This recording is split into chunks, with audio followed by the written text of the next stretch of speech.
Bonjour à tous.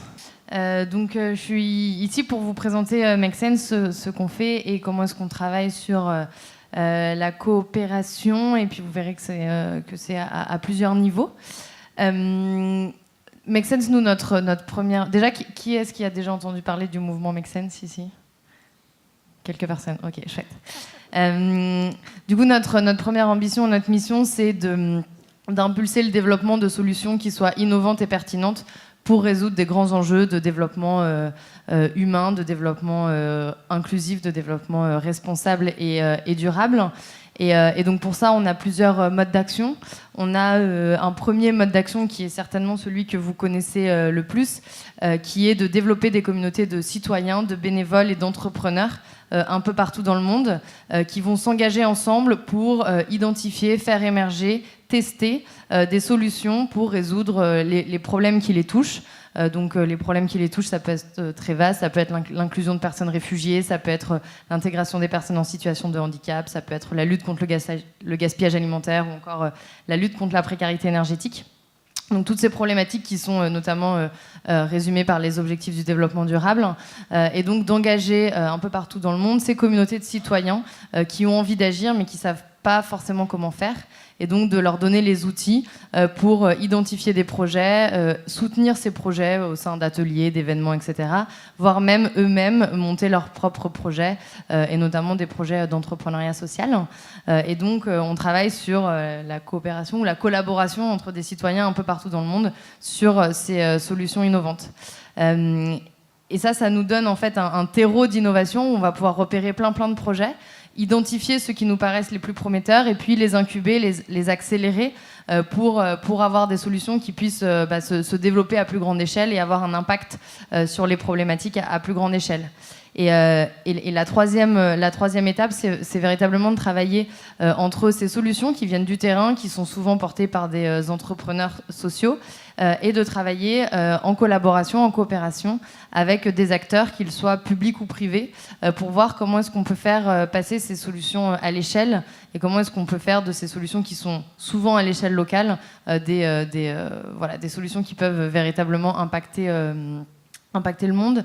Et donc la coopération, en fait, ou la co-construction, je ne sais pas quel terme il faut utiliser, elle se situe un peu tout au long des activités de Make Sense. D'abord parce qu'en fait, notre objectif, c'est de donner à tous les moyens d'agir sur les enjeux, notamment de développement humain qui touchent ces personnes. Et donc, on va travailler sur donner des outils à chaque citoyen pour qu'il puisse lui-même agir à son échelle, mais de façon collective, donc en se connectant avec tous les autres dans sa ville ou dans d'autres villes qui veulent agir sur les mêmes enjeux. Et donc, de travailler pour que chacun puisse apporter vraiment une pierre à l'édifice. Donc, il y a déjà cette notion d'engagement citoyen et de mouvement citoyen qui est au cœur du modèle. Et puis ensuite, il y a évidemment cette coopération à un second niveau. Une fois qu'on a plein de projets d'entrepreneuriat, comment est-ce qu'on les aide à changer d'échelle en travaillant avec des acteurs publics ou privés ?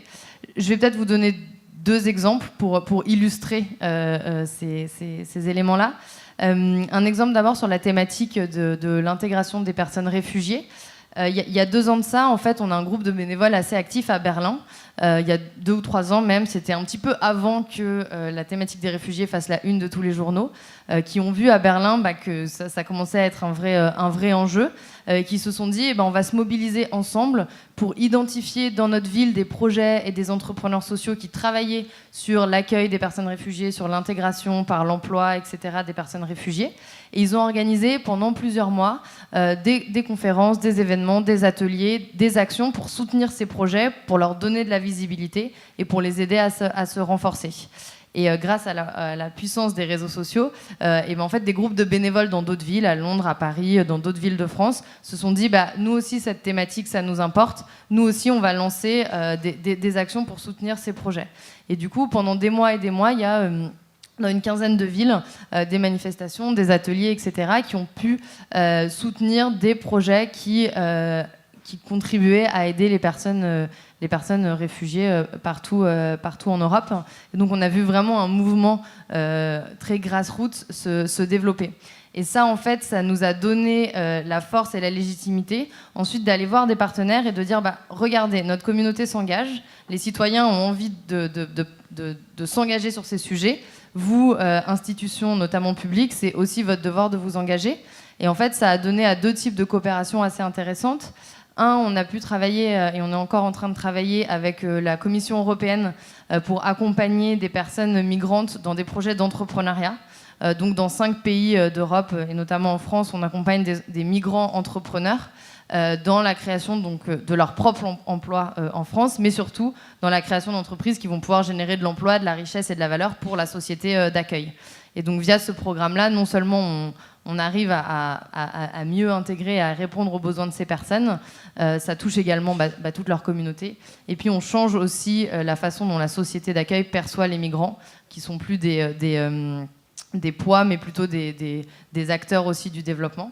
Et puis un autre projet qu'on a pu mettre en place en partenariat donc avec une entreprise privée qui s'appelle SAP, qui voulait s'engager aussi sur ces sujets, et l'organisme des Nations Unies qui travaille sur les réfugiés, donc le Haut Commissariat aux réfugiés, sur en fait la consolidation d'une solution portée par un entrepreneur de notre communauté, qui est de former des personnes dans les camps de réfugiés au développement informatique.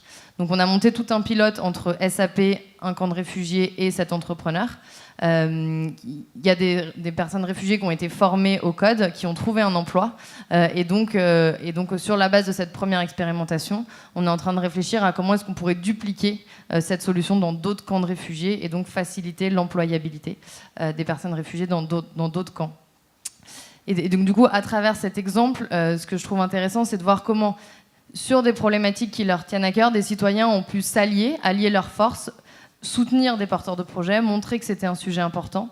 Et ensuite, ce qui nous a permis, grâce à la plateforme qu'on a développée avec Make Sense, de coopérer avec des entreprises, donc SAP, avec des institutions, la Commission européenne ou les Nations Unies, pour le déploiement de ces solutions. Et c'est vraiment cette chaîne d'engagement et cette chaîne d'impact que je trouve assez intéressante. Il y a d'autres exemples, notamment on travaille beaucoup sur la précarité énergétique avec une grande mutuelle française avec qui on identifie les projets qui apportent des solutions locales pertinentes à la précarité énergétique, et on voit comment cette mutuelle peut aider à consolider ses services et les offrir à ses propres clients et sociétaires, et donc aider aussi au déploiement de ces solutions de lutte contre la précarité énergétique. Du coup, quand on parle de coopération, moi j'aime bien aussi le terme d'action collective, en se disant qu'en fait, sur ces grands enjeux qui nous touchent tous, chacun a sa place à jouer. Et ce qui est intéressant, c'est comment est-ce qu'on organise cette action collective pour éviter que chacun agisse dans son coin, mais pour vraiment que chacun, en tant que citoyen, en tant qu'entrepreneur, en tant que porteur de projet, mais aussi en tant que grande organisation, on sache qu'on peut travailler avec les autres et que chacun à son niveau, on peut avoir un impact.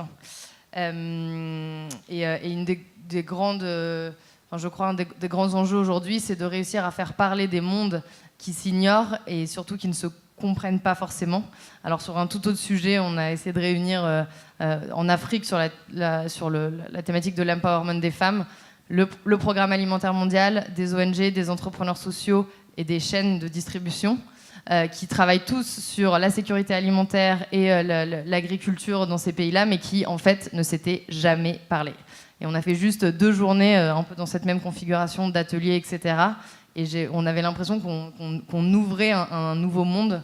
Et donc, un des enjeux pour moi de la coopération, c'est aujourd'hui...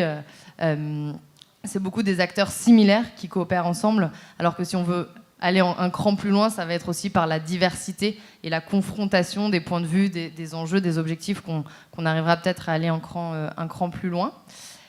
Et du coup, donc pour conclure, pour ne pas répéter tout ce qui a déjà été dit, il y a 3 enjeux qui me paraissent intéressants. Le premier, c'est donc en effet, quand on est tous des acteurs d'intérêt général, on sait pourquoi est-ce qu'on coopèrent ensemble. Et quand on commence à coopérer avec des acteurs privés, des entreprises, il y a tout un travail d'alignement entre les intérêts collectifs et puis les intérêts particuliers. Et nous, on arrive à travailler avec certaines entreprises qui comprennent que travailler sur leur impact sur la société, ça va servir aussi leur impact en tant qu'entreprise. Je pense notamment à Suez sur l'économie circulaire, par exemple, où on arrive à progressivement aligner, les intérêts d'entreprise et les intérêts d'impact. Donc il y a un vrai travail à faire là-dessus pour faire des coopérations qui soient saines et où chacun s'y retrouve.